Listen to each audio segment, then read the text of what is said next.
Matters with Paul Rosen. Our diets, our Western diets in America are just really, you just don't realize how poor they really are. What would you say to others who would like to feel better? Sometimes you need to find the instruction. That's where the testing and everything comes in, because without that knowledge, there's no way I could have got to the point where I'm at today. Straight talk about health. And then I start preaching and telling them what I've been doing.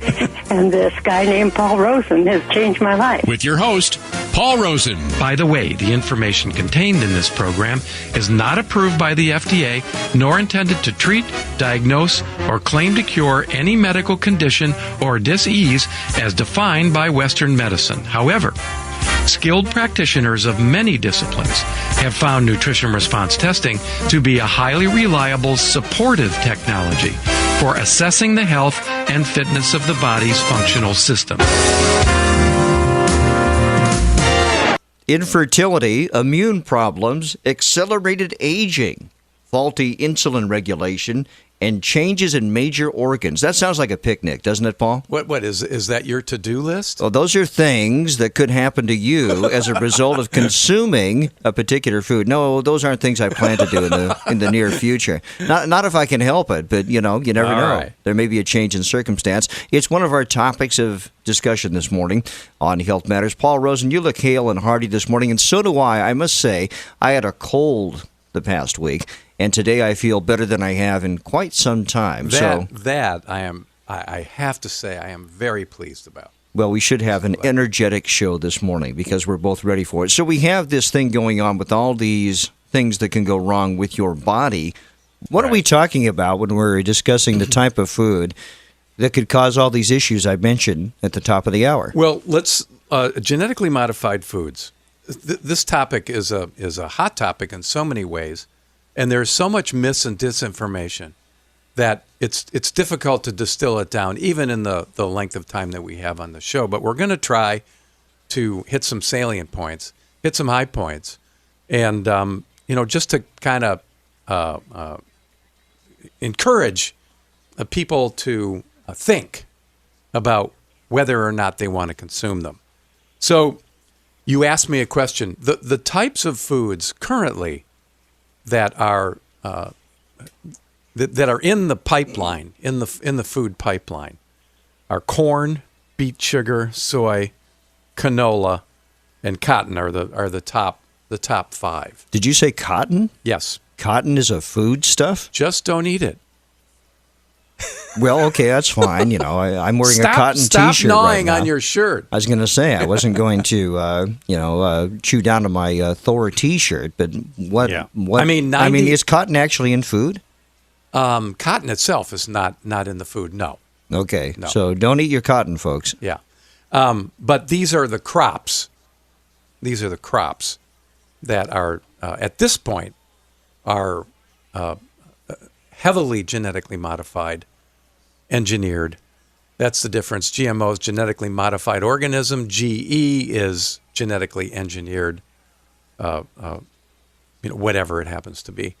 And about 93% of all the commercialized soy in this country is genetically modified. So engineered. soy is problematic to begin with, but now we have this genetically modified ingredient going on with it. And maybe we should define our terms a little bit, Paul. The whole idea of genetically modified crops is that you can produce more crops. Is that right? No, it's not. That's the story that Monsanto and their ilk would like us to believe, that genetically modified crops are absolutely essential because we could never grow enough food without genetically modification, without genetic modification. And of course, that's from the standpoint of people who do it without. It makes no sense to them. They go like, really, huh? All that is essentially they're developing and have developed a story since the early 90s that we are going to be saved as a species by Monsanto and the rest if we embrace genetic modification, genetic engineering, because that's the only way we're going to survive, the only way we're going to thrive. It's a story they've been trying to paint for decades. I think part of that story, they wouldn't be trying to hide, though, is that if they can produce higher yields, there are greater profits. Now, that may be sold as producing more food for a greater need. We're going to make more food because more people need to be fed. But on the other hand, I mean, if you can make more of the product and the demand is there, of course, you're going to increase your profits. So the profit motive maybe is first and foremost in producing genetically modified foods. It's even more evil than that, right? All genetically engineered foods and the seeds from which they are grown are patentable. So if you convince the world that, conventional methods of growing are simply not going to make it for whatever reason, and genetically engineered crops will solve that issue, come to save us all, what have you done? You've put the entire food supply in the hands of maybe 3 or 4 or 5 companies around the world. So let's say company A is able to produce corn in a certain genetically modified way. They patent that method of production. They basically have the monopoly on all that corn that's produced. They patent the seed, not the method of production. The seed itself. The seed. And what is a farmer without seed?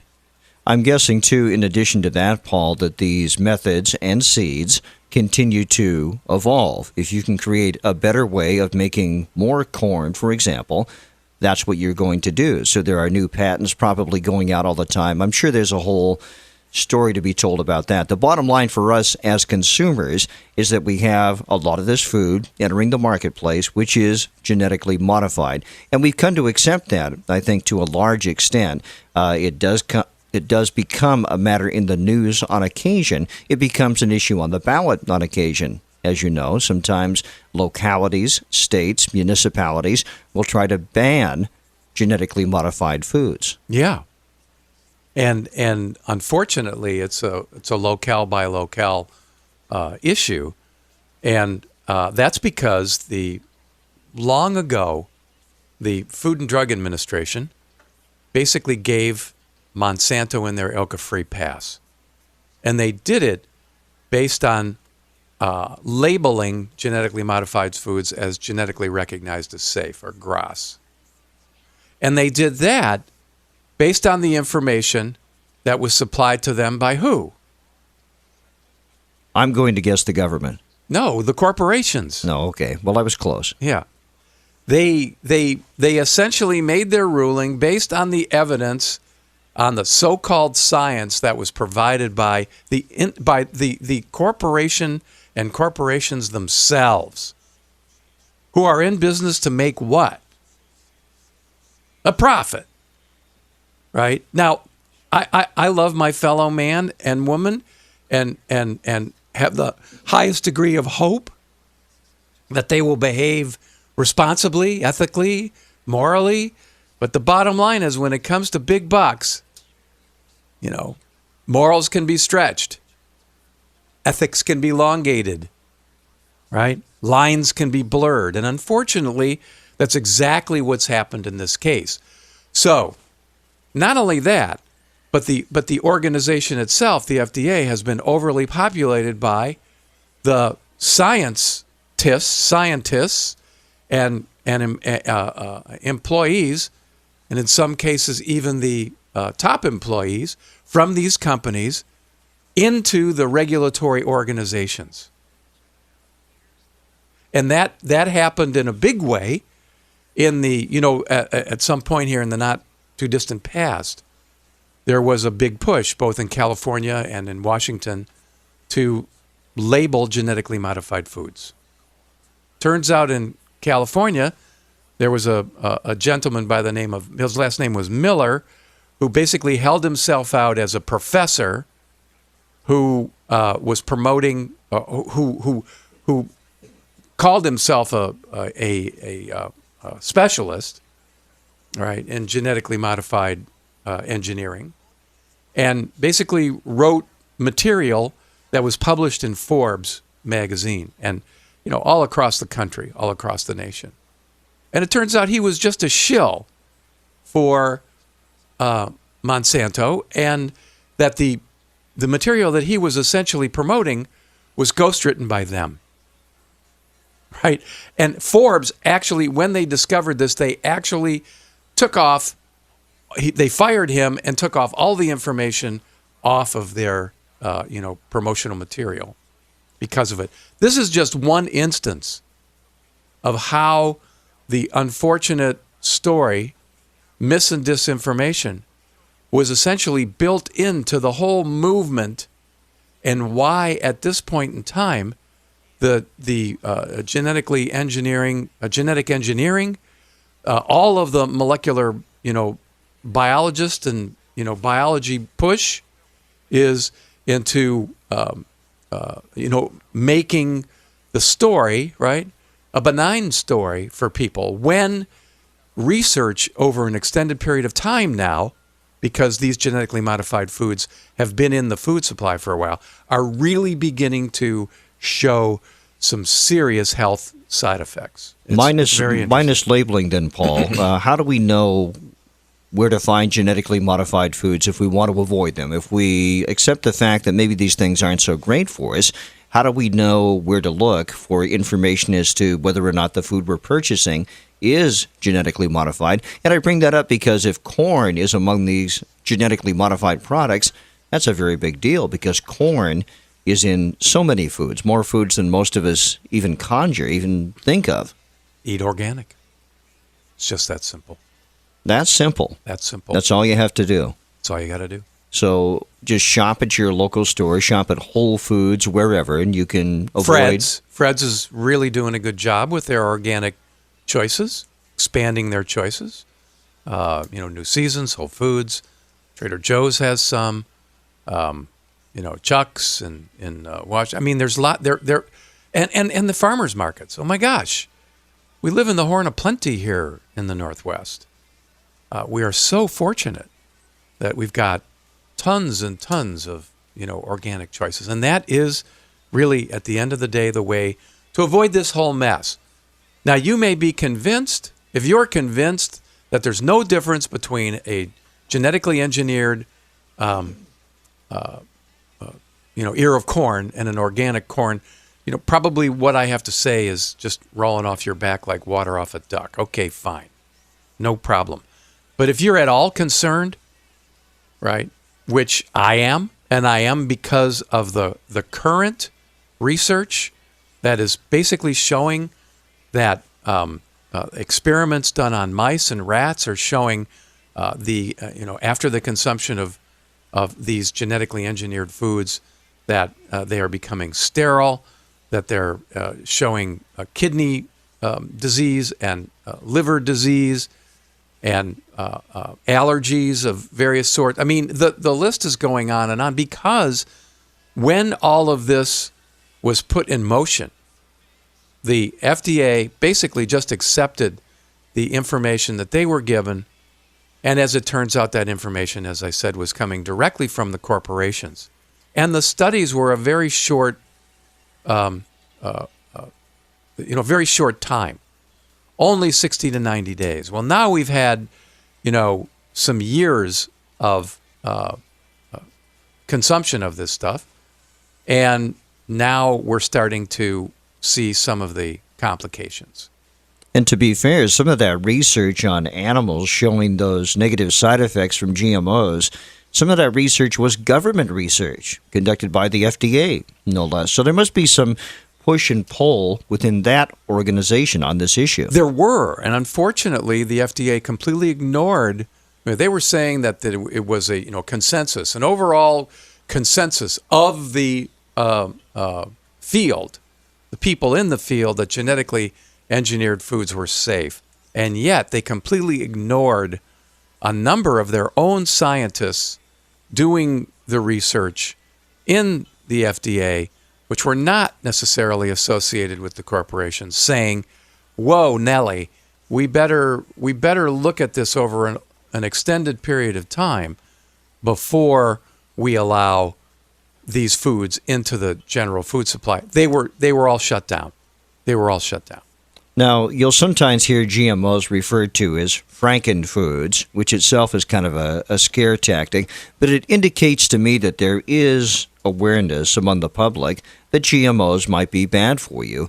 How can we increase that awareness, perhaps, and let people just make a choice? I mean, it's maybe not your or my place to say, don't do this, but to provide the information and let consumers make wise choices, especially when it comes to food for their kids and those kinds of things. I mean, that's all a consideration to make, too. It's not just about you. It's a big concern. It's a big concern. And, of course, they can of course, listen to this show. They can do some research on their own.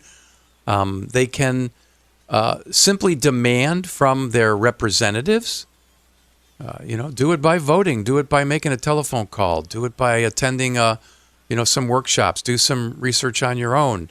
And what you'll find is that the consensus that has been promoted by the FDA is no consensus at all.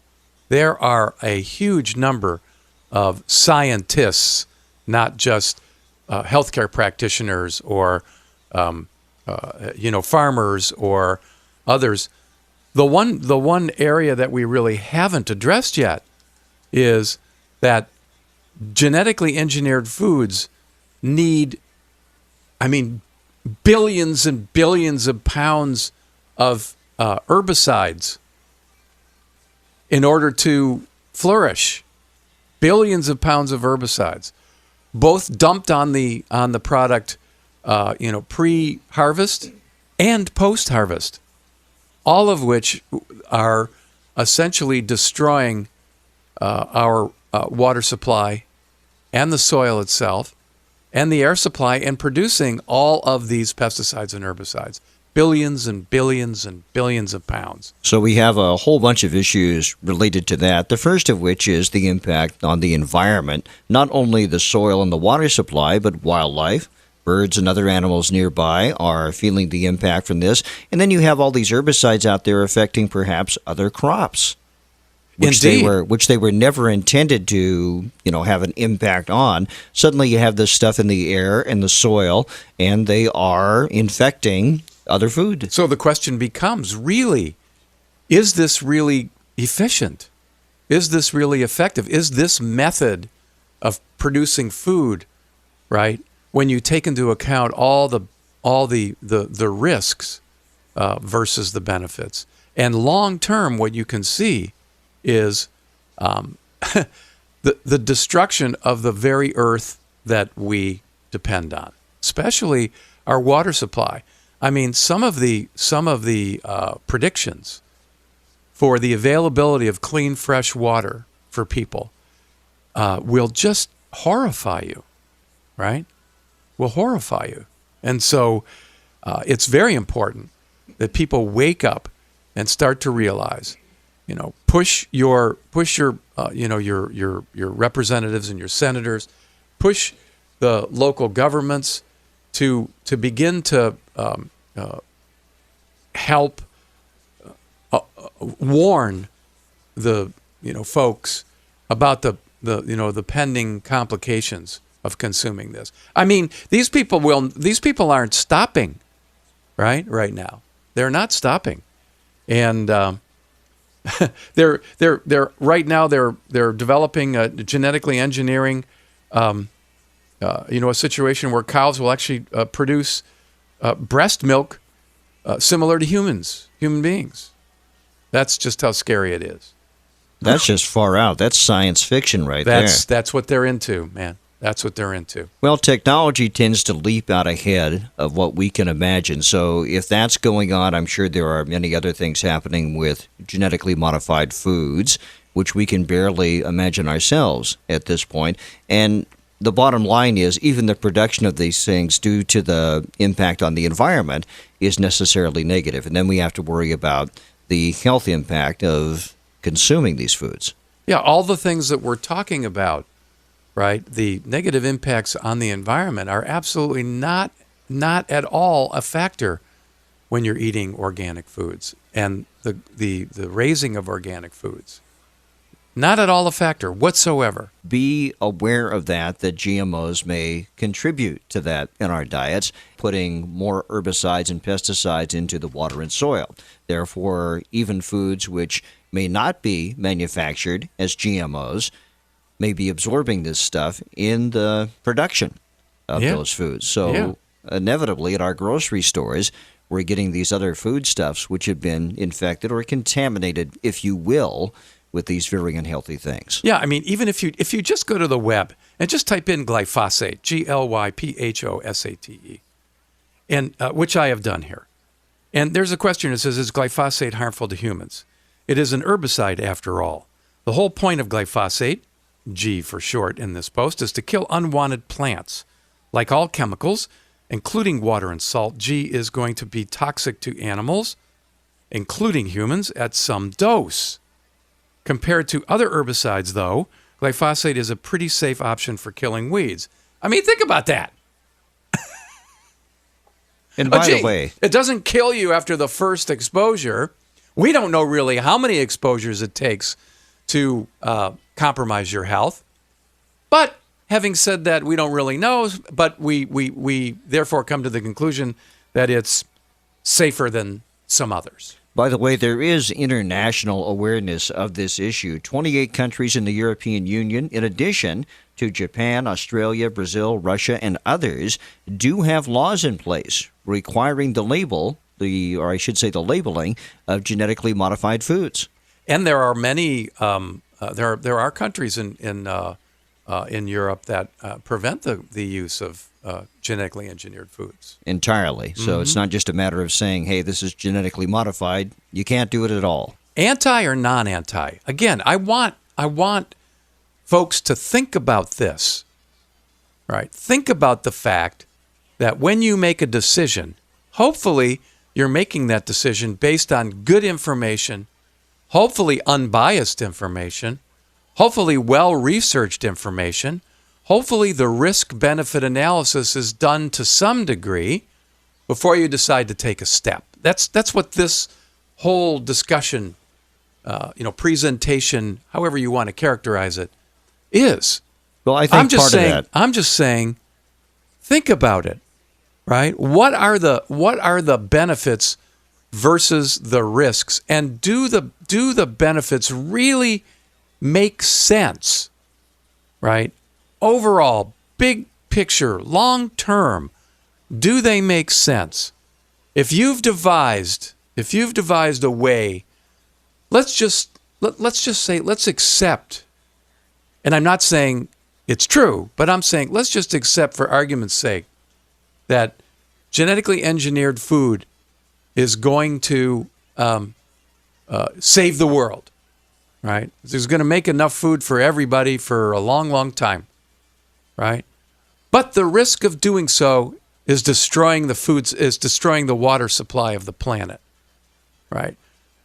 Could you come to some other, make up some other theory? Do something different.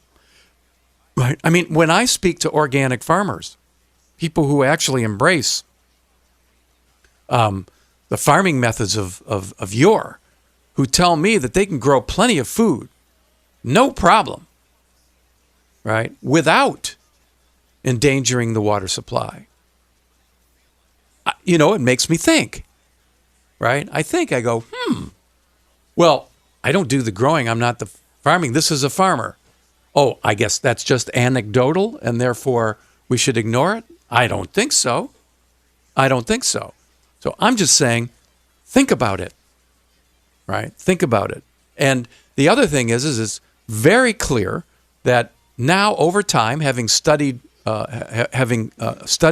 these genetically modified foods in the system and their effects both on animals and beginning to see effects on human beings, and these effects both on animals and human beings are not wanted.